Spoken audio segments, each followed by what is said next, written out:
Look, I think for everybody who's lost loved ones, everyone everybody has been impacted by this crisis, and everyone has done their best to try to do the right things.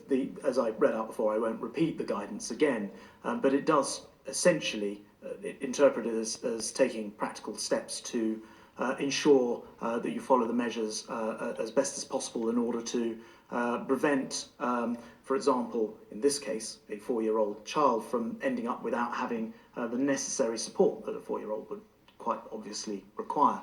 So that was the decision taken in that situation. And look, I understand what you're saying. I get what you're saying.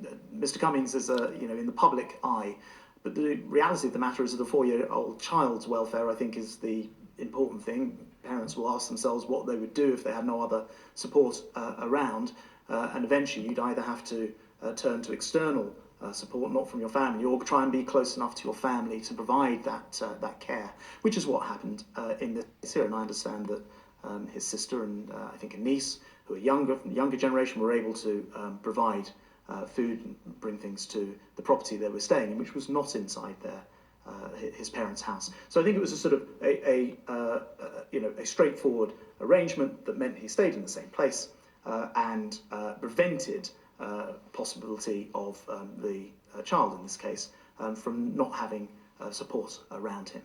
And your second point was to Jenny.